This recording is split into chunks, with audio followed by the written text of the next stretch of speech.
The wind howled through the frozen valley, carrying with it the mournful cry of the wilderness. Snow swept down the ridges like white fire, devouring everything in its path. In the silence that followed, only the sound of cracking ice echoed through the lonely canyon. The mountains of Montana stood cold and unyielding, their peaks lost beneath a sky heavy with winter's fury. For miles around, not a living thing stirred till a lone hunter appeared from the mist, his breath rising like smoke in the frigid air. He moved cautiously, his boots sinking deep into the snow, every step slow and measured. The world around him looked as though time had stopped. Fallen branch here, a half-buried log, the reminders of how unforgiving nature could be.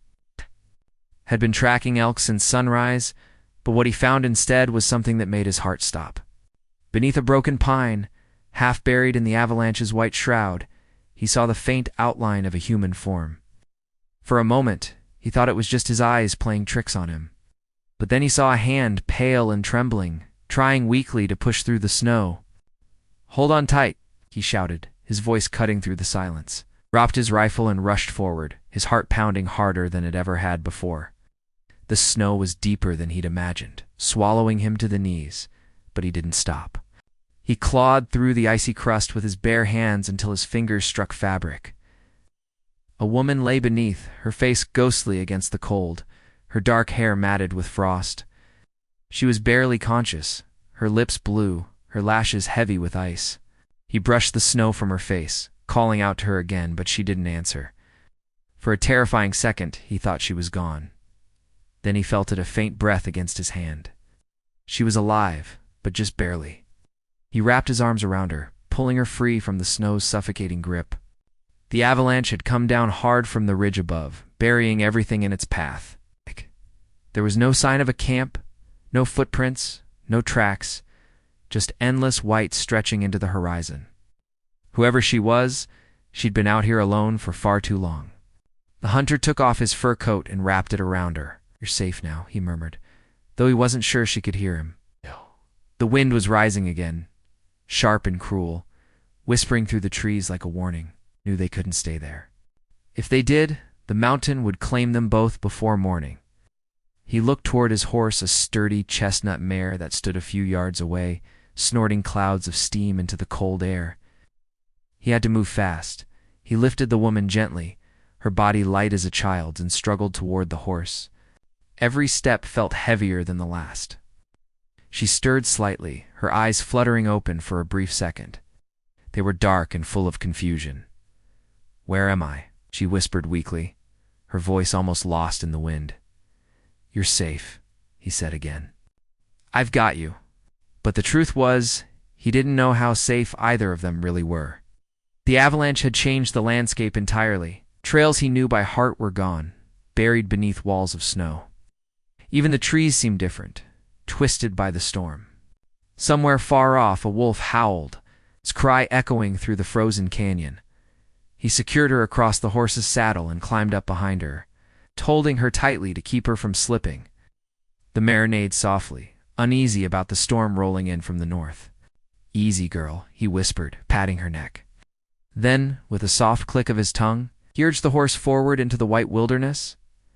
They moved slowly through the drifts, the snow reaching up to the mare's chest. The hunter kept his eyes on the distant ridge, hoping to find shelter in the old logging cabin he'd seen on his last hunt. The woman leaned limply against him, her head resting against his chest. He could feel the faint rhythm of her breathing, each shallow breath, a fragile reminder that life still clung to her, after what felt like hours. He spotted the cabin, a shadow barely visible through the curtain of snow. Relief surged through him, but it was short-lived. As they neared the cabin, he noticed something strange. The door was wide open, swinging slowly in the wind.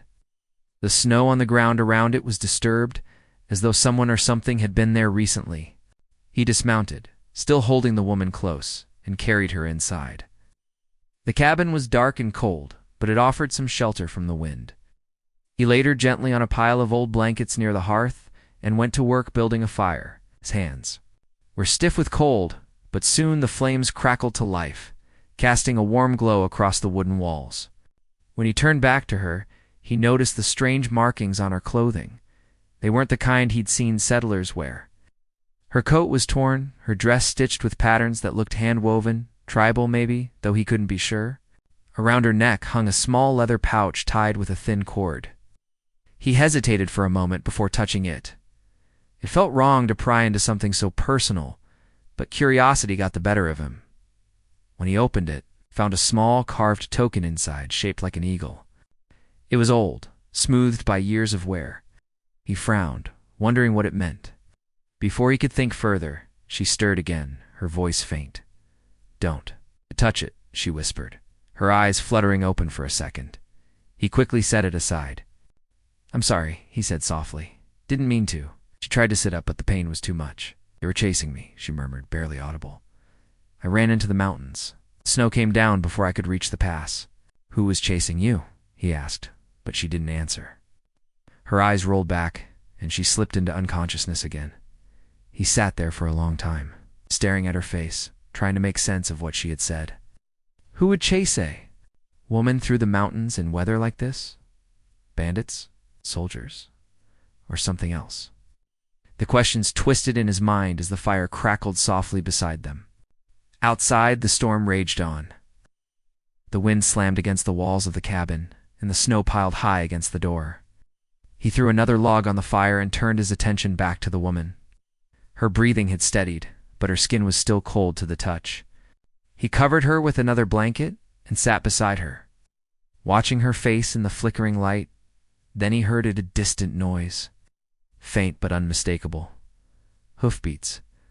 Someone or several someones were out there in the storm, moving closer. He grabbed his rifle and crept toward the window, peering through the frost-covered glass. Through the swirling snow, he saw shadows moving between the trees. He felt his stomach tighten. Whoever they were coming fast. He looked back at the woman lying pale and still by the fire, and knew in that moment that her life and his had just become tangled in something far greater than an avalanche. The sound of the horses grew louder, tightened his grip on the rifle, and took a slow breath. The wind blew open the door with a sharp crack, sending a burst of snow into the cabin.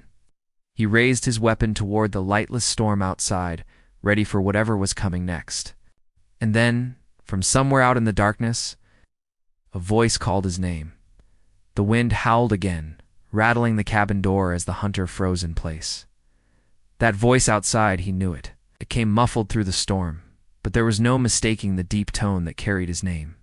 He hadn't heard it in years, not since the last trapping season down south near the river. For a moment, his breath caught in his chest. He stepped back from the window, his rifle steady but his mind racing. No one should have known he was out here. This part of the mountains was untamed country, miles from any settlement. Where only wolves and desperate men wandered, he glanced back at the woman lying near the fire. Her face had softened under the glow of the flames, but her color was still pale. Whoever those riders were, he couldn't let them find her not until he knew who she really was and what she'd run from. He whispered under his breath, "Stay quiet," though she was still unconscious. Then he moved toward the door, his boots silent on the wood. Outside, the hoofbeats slowed, crunching through the snow just beyond the tree line. He could make out 3, maybe 4 horses. Shadows shifted between the pines. A voice shouted again, closer this time. "You in there? We know you're here." The hunter's pulse quickened. He had 2 choices: stay silent and risk being surrounded, or step out and face whatever was coming. The storm might have covered their tracks, but it had trapped them both as well. He tightened his grip on the rifle and eased open the cabin door. The world outside was a blur of white. Snow whipped through the air like smoke, making it hard to see more than a few yards ahead. But there, half hidden by the blowing snow, he saw them. 3 men on horseback, cloaked in heavy coats lined with fur. Their hats were pulled low, their faces shadowed, but even from a distance, he could tell they weren't travelers lost in the storm. The way they moved slow, deliberate, told him they were searching for something. He didn't call out. Instead, he ducked back inside and shut the door quietly. His breath fogged in the cold air as he thought fast. The woman had said they were chasing her. Could these men be the ones? If they found her here, things could turn bad fast. He moved to the fire, threw a blanket over her, and whispered, "Don't make a sound." Then he grabbed his coat and turned the lantern down low. The horses stopped right outside. The sound of boots hit the snow. Someone approached the door and knocked, slow and hard. "Evening, stranger?" A voice called, rough and cold. "You mind letting us warm up by that fire?" The hunter said nothing. Another man spoke up, his tone sharper. "We're looking for someone. Girl. Came through this way before the avalanche hit. You seen her?" He could feel the tension rise in his chest. He looked toward the woman again, lying motionless near the fire. Her lips moved faintly, as if she were dreaming. The knocking grew louder. "We don't mean trouble," the first man said, though his voice carried the kind of calm that only men with guns practiced. "Just want to ask a few questions." The hunter stepped closer to the door, but kept his rifle ready. "Ain't seen anyone out here," he finally answered, his voice even. "Snow's been falling since morning. No tracks, no people." There was a pause. Then the man outside chuckled softly. "Funny, we found horse prints leading up this way. Fresh, too. Yours, maybe?" The hunter didn't answer. His eyes flicked to the window where he saw the faint shadow of a figure moving toward the side of the cabin. They were spreading out. He'd dealt with men like this before, hunters of another kind. Men who didn't chase animals, but people. Inside, the woman stirred again, her voice trembling. "They can't find me," she whispered weakly. "Please, don't let them take me." He leaned close, speaking low. "Who are they?" She opened her eyes slightly, fear flashing in them. "Men from the fort," she said, her breath shallow. "They said I stole something, but I didn't. It was mine before they took it from my father." "What did you take?" he asked quickly, but she shook her head. "You wouldn't believe me?" The pounding on the door grew harder. "Open up! We're coming in." He didn't have time to think. He grabbed his rifle, moved behind the door, and shouted, "I told you, I don't know any woman. You'd best move along before the storm buries you too." For a long moment there was silence. Then a voice outside muttered something he couldn't catch. The hoofbeats started again, slow and heavy, fading into the storm. He waited until the sound was gone before lowering his rifle. He turned back toward the fire. The woman was watching him now, her dark eyes glinting in the dim light. "You lied for me," she said quietly. He shrugged. "Didn't seem like they came to help." She looked down at the pouch around her neck, still clutched in her hand. "They want this," she said. "It's not gold or silver, but it's worth more to them than life." "What is it?" She hesitated before answering. "A map," she whispered. "My father found it in the canyon before the soldiers killed him. It shows where an old people buried their treasures. I ran when they came for it." The hunter leaned back slowly, the weight of her words sinking in. He'd heard stories like that before, legends of lost mines. Buried gold, sacred lands deep in the mountains that men had died trying to find.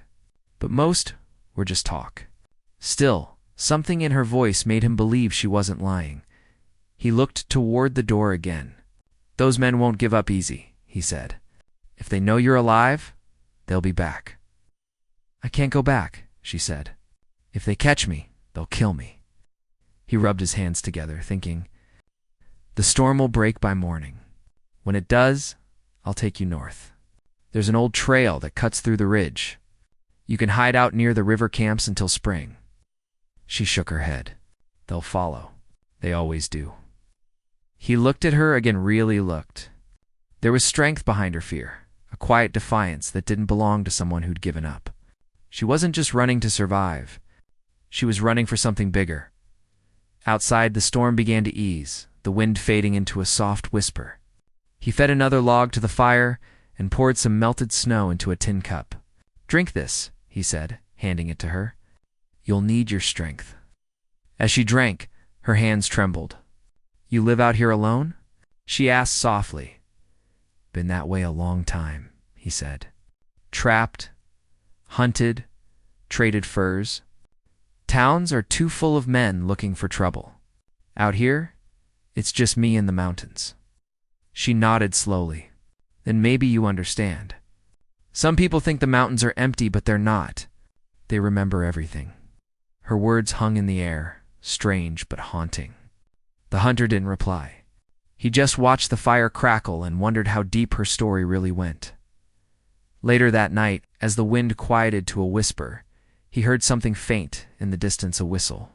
Then another signal. He stood, his heart tightening. They hadn't gone far after all. He moved to the window and peered out. In the moonlight, faint shapes flickered between the trees. They were circling again, waiting for dawn. He turned back toward the woman. She was already awake, her eyes wide with fear. "They found us," she said. He nodded grimly. "We'll move before first light. There's a hidden pass through the ravine. It'll be rough going, but it's our only chance." She reached out and caught his arm. "You don't have to help me," she whispered. He looked down at her hand, small and trembling against his coat. "Maybe not," he said. "But if I leave you here, you won't last till morning." The fire flickered low, and the cabin fell quiet again, except for the faint whistle of the wind through the cracks. Outside, the riders waited like shadows, patient and silent. The hunter checked his rifle once more, his breath slow and steady. He had no idea what kind of trouble this woman had brought to his door, but something deep inside told him there was no turning back now, as dawn crept toward the frozen mountains. A faint light touched the snow outside. He looked at the woman, still wrapped in his coat, her face soft in the firelight. "Get ready," he said quietly. "Once the sun hits the ridge, we ride." She nodded, clutching the leather pouch to her chest.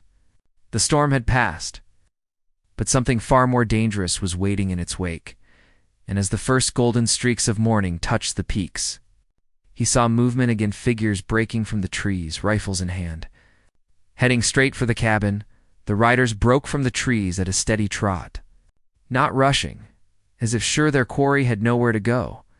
The hunter felt the floorboard tremble under his boots and knew the cabin would not hold a siege. He doused the lantern with a pinch of snow to cut the glow and led the woman to the back wall. Between two stacked crates was a narrow hatch he had built for storing traps. He lifted it, and cold air washed his face from the crawlspace that opened into the lean-to behind the cabin. "We take the ravine," he said. "Stay close to the mare. Keep your head down and do not speak unless you must." She nodded. Her fingers clutched the leather pouch so tightly the cord cut white lines across her knuckles. When they slipped into the crawlspace, a fist hammered the front door. A second blow followed, then a voice that tried to sound friendly and failed. The hunter let the words drift away.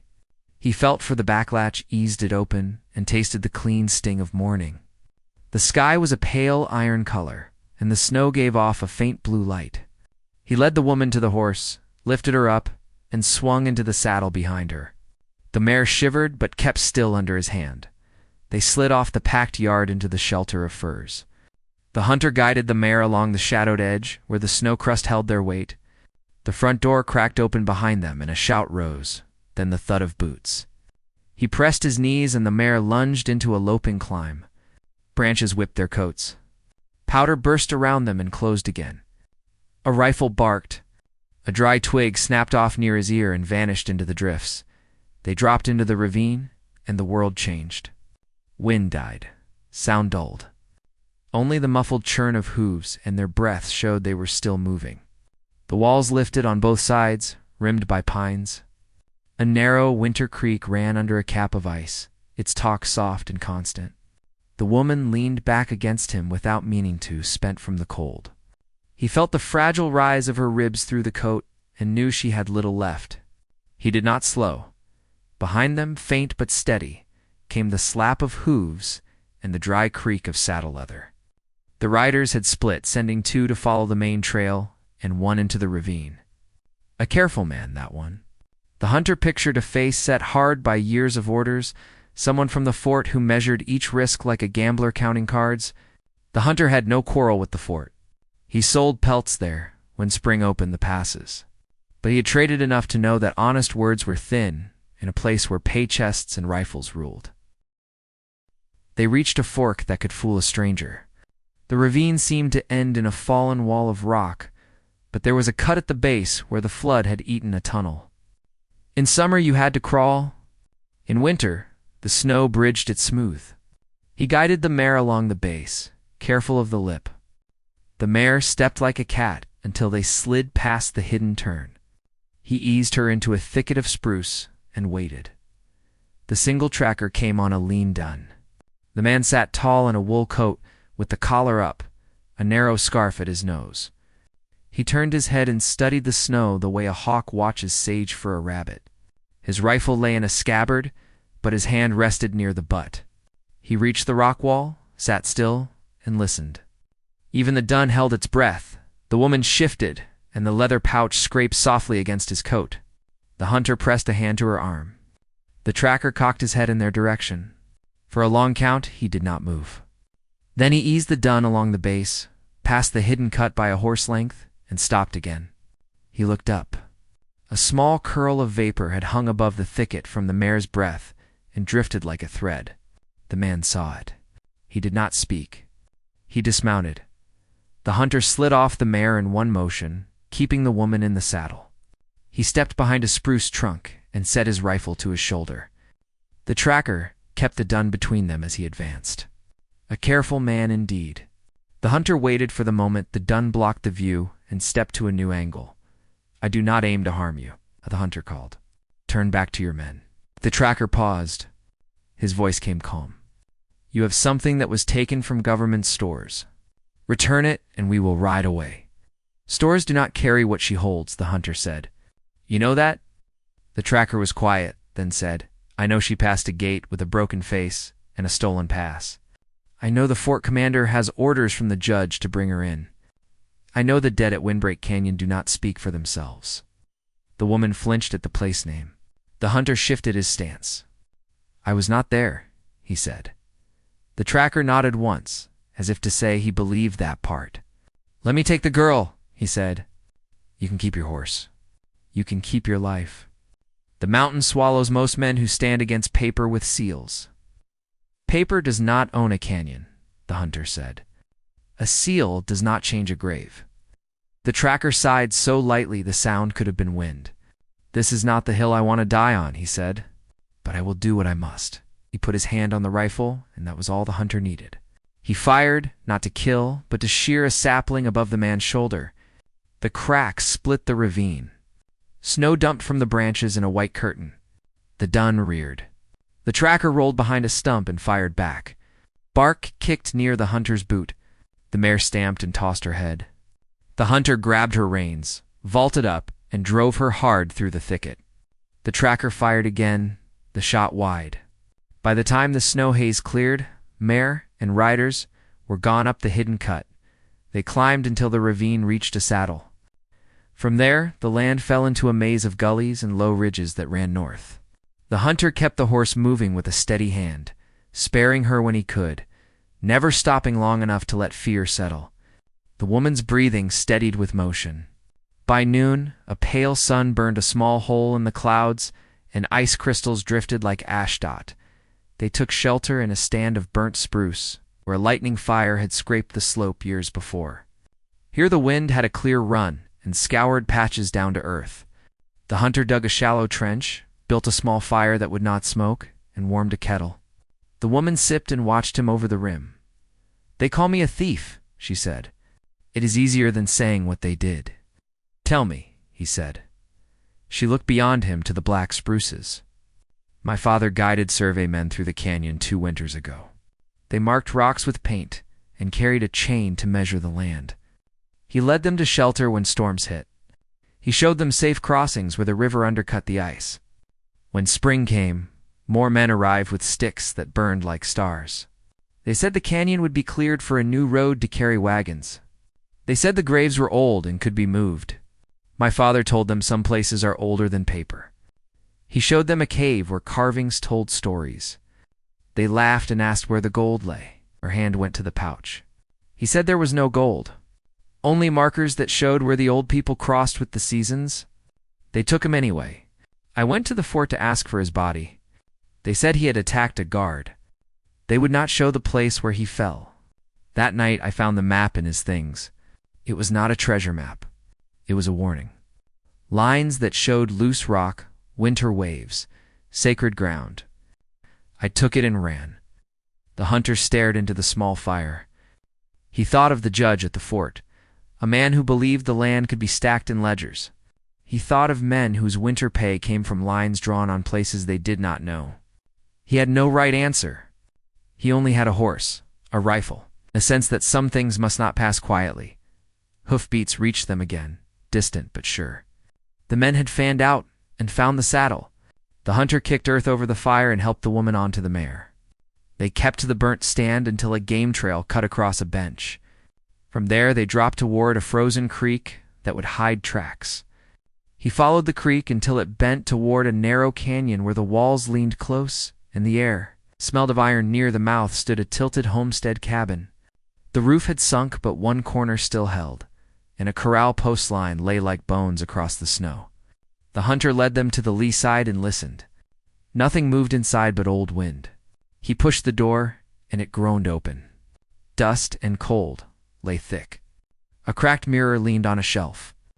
An iron stove with a broken leg crouched in the corner. On the wall hung a faded drawing of a steer brand. The woman traced the brand with a finger. "Someone tried," she said. "They tried and left," he said. "Winter chooses who stays." He barred the door and set a tiny fire in a coffee can with shavings, enough to heat a pan and warm numb fingers. While they rested, he checked the walls for loopholes he could use if it came to a fight. He found an old hunting bow tucked in the rafters and a coil of snare wire in a box. He took both. Hooves sounded again, closer now. Riders drifted along the creek like shadows on milk. The hunter saw 3 through a crack, then a 4th far back on the ridge. The careful tracker had found them. The men paused at the bend and studied the homestead. 1 raised a glove, and 2 slid off their horses. The hunter leaned close to the woman. "There is a crawl under the stove," he said. "Get in and do not move. Hold the pouch flat so it will not catch." She stared at him. "What about you?" "I will slow them," he said. "I am better at that than most things." She touched his sleeve. "You could ride away," she said. "I do not hold you to this." He almost smiled. "That horse is half mine now," he said, "and the other half does not run from a cornered doe." He showed her the crawl and eased the stove aside, just enough for her to slide in. He moved the stove back, scattered ash with his boot, and took position behind the cracked door. He laid the bow within reach and set his rifle across a broken chair, sight-lined on the sill. The men tested the yard with care. 1 circled to the rear. 1 stood by the door with a hand on the latch. The hunter waited until tension pulled his muscles tight as wire. He counted their breaths through wood and snow. The latch lifted, and the door cracked. The hunter slammed his shoulder into it. The man at the door stumbled forward. The hunter swung the stock of his rifle down on the wrist that reached for a pistol, and the weapon clattered across the floor. The second man lunged through the gap, and the hunter stepped back, hauling the first by his coat as a shield. The second man checked his shot to avoid hitting his partner. The hunter fired low. The bullet punched the floorboards between the second man's boots and sent splinters up like wasps. The man lunged sideways and crashed into the broken stove, which groaned and shifted. From the rear window, a third man fired, and the mirror burst in bright shards. Smoke and noise filled the small room. The hunter dragged the first man hard and shoved him into the second. Both hit the stove, and the iron leg snapped free. The heavy box dropped an inch. The hunter's stomach lurched. He saw the crack along the base shift. He heard a small gasp below the stove that only fear could make. He snapped a shot at the rear window, and glass rained out. The third man dropped back. A voice outside shouted orders. The careful tracker again. Men regrouped. Boots crunched on the porch. The hunter grabbed the bow and sent an arrow into the doorframe at an angle so the shaft hummed like a hornet. It did not strike flesh, but it did what he needed. The men drew back to reassess. The hunter moved to the stove and leaned a length of wood to wedge it steady. He slid his hand to the floor near the base and felt the woman's fingers. He pressed once and felt her press back. He let out a breath he did not know he held. Outside, the tracker spoke, voice measured. "You inside," he called. "You fight well for a man who says he is not part of this. But the day is short and my orders are long. Give me the girl, and I swear she will see the judge alive." The hunter looked at the door. "I have seen the way your words bend," he said. "If the judge wants words, he can ride out and earn them." Silence followed. Then the tracker tried another line. "You think this is about a map? It is not. It is about a line that must be cut straight across these hills. The road will come with or without your horse, with or without your breath. Men like me only decide how many bodies snow will cover. Do not make yourself one of them." The woman's fingers tightened around his hand under the stove. The hunter felt heat rise behind his eyes. He thought of the first time he had learned what a straight line costs when drawn across a crooked country. He had watched a creek dammed to float logs and seen a meadow drown. He had said nothing then. He would not stay silent now. He gathered the fallen pistols, eased the door open a hair, and slid the weapons onto the porch where the men could see he had no interest in blood for its own sake. "Ride back," he said. "Tell your commander the mountain is closed. Tell him the canyon keeps its dead. Tell him spring will not melt what he has done." The tracker did not answer. Time stretched thin. A distant coyote yipped once, then stopped as if it too was listening. Snow ticked from the eaves in small puffs. Boots shifted. A match flared outside, and the edge of the door glowed for a heartbeat. The scent of raw kerosene lifted. The hunter's jaw set. Fire was a language that ignored all talk. He grabbed a water bucket from the corner and found it frozen to the bottom. He kicked the broken leg of the stove into the pail, shattered the ice, and lifted a slosh to the door just as a bottle rolled in and broke against the threshold. Flames licked along the sill. He doused them with a hiss, then flipped the empty bucket back to the corner. The tracker laughed once, thin as a knife. "We will not burn you," he said. "Not while the judge wants what she carries. We will wait." The hunter knew the truth of that promise. Winter taught patience to any man who wished to live. The riders set a ring beyond rifle reach. Horses blew steam. Men built small fires behind windbreaks. The tracker posted one on the ridge and one by the creek bend. The noose closed without a rope. He thought fast. There was a wash below the cabin that tunneled under the creek bank. In summer, beavers used it. In winter, it iced over in a shell that could carry a careful body. If he could get there unseen, he could draw the ring wide while the woman slipped the other way. He sketched the idea in the ash at his feet, then wiped it clean and moved the stove an inch to whisper through the crack. "We will split," he said. "I will pull them to the ridge. You take the creek tunnel. Follow the ice until you see birch with black scars in the bark. Beyond it lies a cut that opens into the timber company road.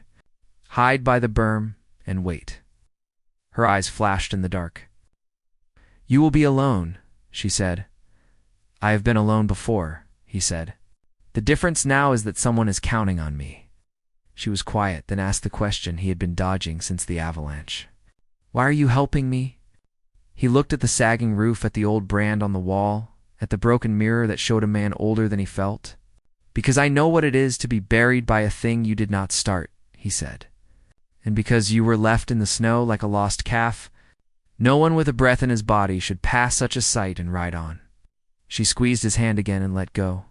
He set the wedge firmer under the stove and rose. Outside, the ring tightened by inches. The tracker waited like a clock, sure that time was a hammer on his side. The hunter slung the bow, checked his rifle, and studied the cracks that gave him views of the yard and the creek. He counted men, fires, and angles. Snow began again, small and steady. It would cover tracks if he lived long enough to make them. He took a breath that tasted of iron and wood smoke. Across the room, the woman pressed herself flat beneath cast iron and old soot, the pouch held to her heart. Outside, the careful man stared at the door of the tilted cabin planned the next turn. The creek under the bank whispered like a secret ladder. The mare at the corral post lifted her head as if she had heard something only horses know. In the distance, a thin light opened along the cloud edge, a pale promise that meant nothing to men locked in a winter standoff. The hunter chose his exit and set his hand on the latch. The next move belonged to him, and he knew the price of it would echo through the canyon long after tracks were gone. Snow kept falling. Soft, but relentless, settling over the cabin and the circle of men waiting outside. The hunter knew time was closing in. Every drift that thickened around the door made escape harder, yet it was the storm's cover that kept them hidden. He crouched by the stove and whispered to the woman. Her eyes were alert, reflecting the dim firelight, and her hand still clutched the pouch as if it were her heartbeat itself. She nodded when he told her the plan again. When he left, she would count to 100, then crawl through the tunnel beneath the creek and follow the birch trees. She had to move fast, even in the cold. He would draw the men away, lead them up the ridge, and circle back later. He didn't say how unlikely that was. She already knew. The hunter stood, pulling his coat tight, the fabric stiff with frost. He checked his rifle, loaded 2 spare rounds into the chamber, and slung the bow across his back. His eyes met hers once more before he slipped out through the narrow back wall. The snow met him like a wall of silence. The moon was only a faint glow behind clouds, just enough to turn the world silver and ghost-like. The horses outside shifted restlessly, their outlines blurred by the swirling flakes. The men's campfires flickered in the distance, 3 small lights across the white field. He could see the figures moving, dark shapes pacing and whispering. Unaware that the storm was about to turn against them, he moved along the ridge, crouching low. The snow muffled his steps, and every few yards he paused to listen. His breath was shallow, steady. Then, faintly, he caught the sound of crunching snow, someone moving along the creek below. He recognized the rhythm of the careful tracker's steps. The man was checking the back slope, likely expecting him to make a break for it. The hunter smiled grimly. At least the man thought like he did. That meant he could predict him. He waited behind a cluster of pines until the tracker passed below, then tossed a small rock toward the opposite ridge. It thudded into the snow, just enough sound to make the tracker stop and turn. The hunter moved fast, sliding down behind him like a shadow. The man never heard him coming. In one quick motion, the hunter pressed the rifle barrel against his back. "Quiet," the hunter said. The tracker froze. "You're making a mistake," he said calmly. "Maybe," the hunter replied. "But it's mine to make." "Can't win," the man said. "We've got orders." "She'll never get off this mountain. It depends on who gives the orders," the hunter said. "And who keeps them." The tracker turned slowly, meeting the hunter's eyes. There wasn't fear, there only something colder, like understanding. "You think you're saving her," he said, "but you don't know what's inside that map. You think it's treasure? It's worse than that. It shows where the veins run the iron, the oil, under this land. They'll kill for it. They already have." The hunter's grip tightened on the rifle. "Then why chase her?" "Because I follow orders," the tracker said softly. "And because I've seen what happens when men don't." The hunter hesitated, watching the snow melt on the man's lashes. Somewhere behind them, a horse whinnied. "Then walk away," he said. "I can't," the tracker said. "You'll shoot me before I do. Not if you turn around first," the hunter said. The tracker studied him a moment longer, then slowly turned and began walking up the ridge, his steps careful. For a heartbeat, the world felt almost still. Then the sharp crack of a rifle split the air. The tracker jerked forward and fell face first into the snow. The hunter dropped to one knee, eyes scanning the tree line. Another shot tore past him, splintering bark inches from his head. The other men had spotted movement. He fired back once, just to scatter them, then ran low along the slope. The snow came alive with noise shouts, gunfire, the whine of bullets slicing through wind. He darted between trees, keeping to the shadows, drawing them away from the creek where the woman would be crawling through the tunnel. If he could keep their attention long enough, she might make it to the birch grove before they realized what he'd done. He slid behind a fallen log and reloaded. His breath burned his throat, each inhale a knife of cold. He could see 2 of them now, moving cautiously through the trees, rifles raised. One of them kicked at the tracker's body, then signaled the others forward. They were closing in, spreading in a half circle. The hunter knew he couldn't hold them off forever. He spotted the ridge above him steep. Rocky, but it offered a good view of the whole valley. If he could reach it, he might draw their fire and lead them higher away from her trail. He sprinted for it, snow flying around his legs. Shots followed, snapping through branches. A bullet grazed his sleeve, tearing fabric but missing flesh. He climbed faster, grabbing at roots and stones until he reached the ledge. Below him, the men were spreading wider now, their dark coats stark against the white. He fired once more, aiming high, just enough to keep them ducking. The echo rolled down the valley, swallowed by the storm. Then he saw the faint line of her trail across the snow by the creek, tiny prints, leading into the birch shadows. She'd made it out. Relief hit him sharp as the cold, but it was short-lived. One of the men below had seen it too. There, the voice shouted, by the creek. She's moving. The hunter fired again, hitting the snow near their feet. Over here? He yelled, forcing their eyes back toward him. You want something? Come take it. They turned their rifles toward the ridge, and gunfire burst through the air. Bullets cracked off the rocks, showering him with ice and splinters. He rolled behind cover and fired back, then crawled along the ledge, staying low. His hands were numb, his vision blurred by smoke and snow, but he kept shooting, kept them focused on him. Down below, the woman ran, her figure small against the open white. The birches loomed ahead like sentinels. She clutched the pouch tight and forced her legs to move faster despite the biting cold. Every step sank deep, but she didn't stop. Behind her, the shouting grew fainter. The storm was thickening again, cloaking her in mist and swirling snow. Back on the ridge. The hunter's rifle clicked empty. He tossed it aside and pulled the bow from his shoulder. He notched an arrow, drew, and let it fly toward the man nearest the creek. The shaft struck the snow beside him, but it made him dive for cover, buying her a few more precious seconds. Another man advanced up the slope, moving fast. The hunter ducked behind a boulder and swung the bow like a club when the man appeared. The blow caught him across the jaw, sending him sprawling. The hunter took his pistol and fired a warning shot into the air. The echo was swallowed by wind, but it was enough to startle the horses below. They reared and snorted, pulling against their reins. The commotion sent one of the riders stumbling. Chaos rippled through their line, giving him another small edge. He climbed higher, slipping on ice, until he reached the top ridge, where the mountain leveled off. The view stretched endlessly snow plains, frozen forest, and the faint shimmer of a distant river cutting through it all. Somewhere beyond that river lay the pass and safety. Somewhere down there she was still running. He looked back. The men were still coming, their coats dark specks moving through white. He could count only 3 now. The careful tracker was gone, the first casualty of his own side's bullet. The others moved like hunters chasing a wounded bear. Slow but relentless. The wind picked up again, a long, low moan that swept through the pines. Snow drifted across the ridge, erasing his footprints almost as fast as he made them. He crouched behind a rock, heart hammering, thinking of her.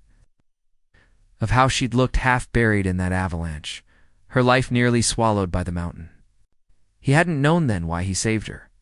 Maybe he still didn't, but now, standing against men who saw land as paper and life as weight, he knew it mattered. He looked down the slope again and saw the faint movement of her coat between the birches. She had reached the edge of the grove, but the men below had split too, still climbing toward him, and one breaking off toward her trail. His pulse quickened. If that one reached her before she crossed the river, everything would be lost. He rose from his cover, grabbed the rifle of the fallen man beside him, and fired down at the lone rider. The shot echoed off the cliffs. The man wheeled his horse, but didn't fall. He spurred the animal harder, vanishing into the mist. The hunter slung the rifle over his shoulder and began running down the opposite side of the ridge. He slid on his knees, grabbed at branches, half falling and half running. The world blurred with motion and wind. He didn't stop, didn't think. He followed the creek's bend until he saw her again, running, stumbling, clutching the pouch like her soul depended on it. The rider was close now, barely 50 yards behind, his coat flapping like a dark flag. The hunter raised the rifle. The wind tore at his aim, snow whipping across his face. He steadied his breath and squeezed the trigger. The gun kicked back, the shot rang, and the rider's horse reared, screaming. The man tumbled into the snow, his rifle skidding across the ice. The woman stopped, gasping, and turned. Their eyes met through the swirling flakes. For the first time since the avalanche, she smiled. But before either could move, another shot cracked through the valley, and the hunter stumbled, dropping to one knee. He pressed a hand to his side and saw blood seeping through his coat. The last two men were closing in from the ridge above, rifles aimed. He forced himself up, teeth gritted, and waved for her to run. She hesitated, tears mixing with the snow on her cheeks, but he shouted, "Go! Don't stop." She turned and ran toward the river, her figure fading into the storm. The hunter faced the ridge, raised his rifle one last time, and waited as the dark shapes moved closer through the mist. The snow swirled thicker, the world narrowing to the sound of wind, his heartbeat. Ah! And the faint echo of hooves, fading toward freedom.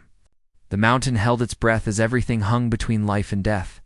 Between sacrifice and salvation right before the storm broke loose again, the snowstorm raged with renewed fury, swallowing the mountains and blurring the world into a haze of white.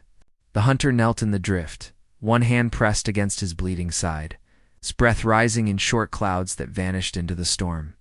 His strength was slipping, but his eyes stayed fixed on the faint line of the river below where the woman had run.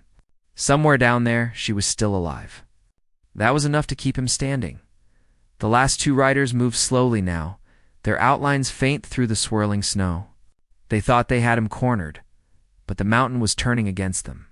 Wind tore through the trees, snapping branches, hurling snow in every direction.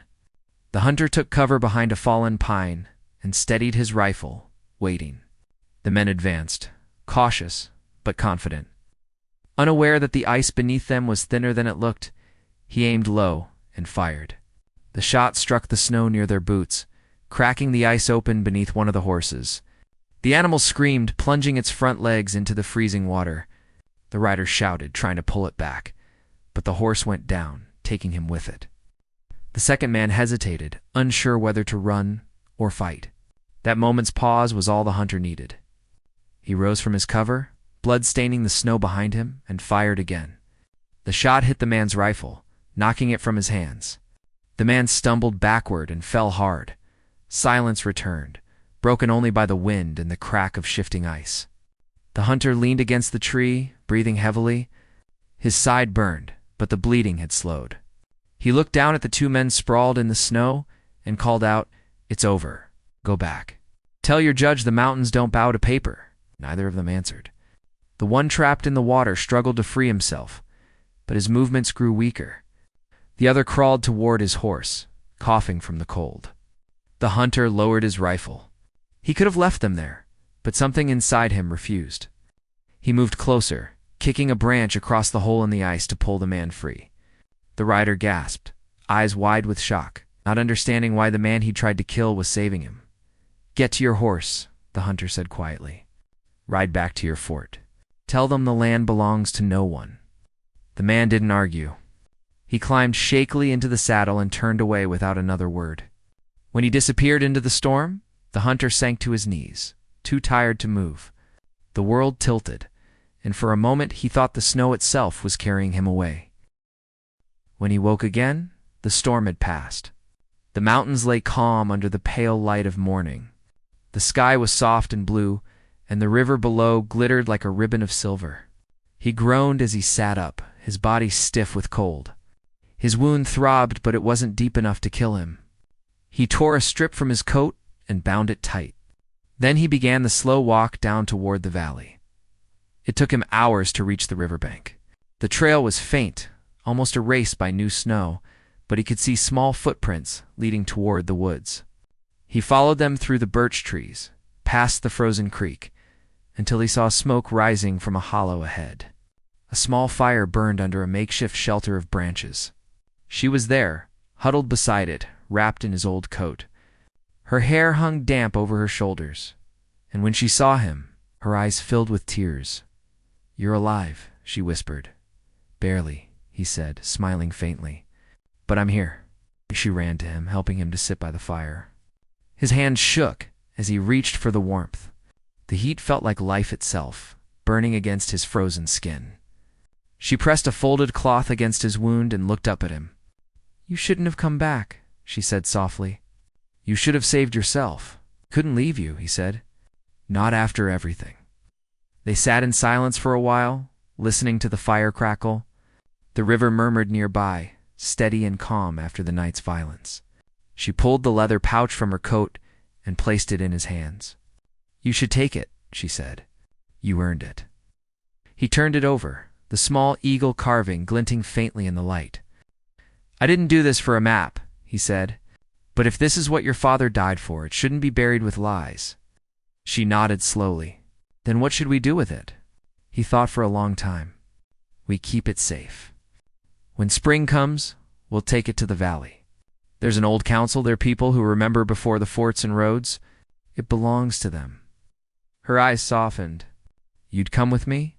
He smiled, weary but sure. "I said I would see you through the pass. I don't break my word." Days passed as they recovered. The hunter's strength returned slowly, and the woman gathered food from the frozen woods roots, berries, and whatever small game she could trap. They spoke little at first, both too tired from running, but the silence between them grew easy. Sometimes they laughed at the stubborn mare that kept trying to steal the firewood. Sometimes they simply watched the snow melt into the river. As winter eased its grip, the forest came alive again. Birds returned to the birches, and the sun rose earlier each morning. The wound on his side healed into a scar, and she began to smile more often. One evening, as the light turned gold over the valley, she said quietly, "I used to think this land wanted to kill us, but now it feels like it was just waiting for someone to listen." He looked out across the hills, the peaks glowing in the sunset. "The land doesn't take sides," he said. "It only remembers who walks it with respect." They left the mountains when the snow finally gave way to green.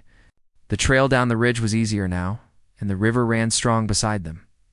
Along the way, they passed old cabins, abandoned by trappers who'd gone south for good. In one of them, they found a rusted kettle, a few tools, and a small carved cross nailed to the door. He took it down and carried it in his pocket, saying nothing. At last, after many days, they reached the valley. She had spoken of a wide open plain surrounded by gentle hills. There were signs of life here, smoke from distant fires, the faint sound of hammers echoing off wood. People had come back to rebuild what war and greed had taken. A few men rode out to meet them, cautious but kind. They recognized the patterns on her coat, the old stitching of her tribe, and welcomed her with quiet nods. The hunter watched from a distance as she spoke to them, her hands trembling slightly as she opened the pouch and showed them the map. The elders studied it in silence, then bowed their heads. One of them placed a hand on her shoulder, whispering words that made her eyes glisten. When she returned to him, her voice was soft but certain. "They'll keep it safe," she said. "They'll protect what's left of this land." He nodded. "Then your father's work is done," she smiled, looking at him with something deeper than gratitude. "And what about you?" she asked. "Where will you go now?" He looked toward the horizon, where the mountains rose in blue distance. "Maybe I'll build again," he said. "A cabin near the pines." "There's peace in the wild if a man knows how to listen." She stepped closer. "You don't have to do it alone." For the first time in years, he felt the tightness in his chest ease. "I reckon I don't," he said. They stayed in the valley through spring, helping the settlers mend fences, clear land, and rebuild old trails. The hunter traded his rifle for tools, teaching young men how to track game and read the sky. The woman taught the children the songs her father had taught her, about rivers and stars and the spirit of the mountains. When summer came, the valley bloomed. Fields grew tall with grain, and the river sparkled under clear skies. One morning, as the sun rose, the hunters stood outside the small cabin they'd built together. Smoke curled from the chimney, and the smell of coffee filled the air. The woman stepped out, her hair braided, her smile warm as sunlight. He looked at her, and then toward the mountains. "Funny thing," he said quietly. I spent my life hunting, but I think this is the first time I ever found what I was really looking for." She reached for his hand. "You found a home," she said. He squeezed her hand gently. "No," he said with a faint smile. "I found something better." The wind swept through the grass, carrying the scent of pine and the distant murmur of the river. Above them, eagles wheeled through the clear sky, their shadows passing over the land her father had once fought to protect. The hunter and the woman stood together, watching the light spill across the valley, knowing that the mountain no longer held their fear, only their story, and when the seasons turned again, their story became part of the whispers in the wind, carried over the ridges and rivers, a tale of a hunter who found a lost girl in the snow and discovered that even in the coldest wilderness, life could find a way back to warmth, love, and peace.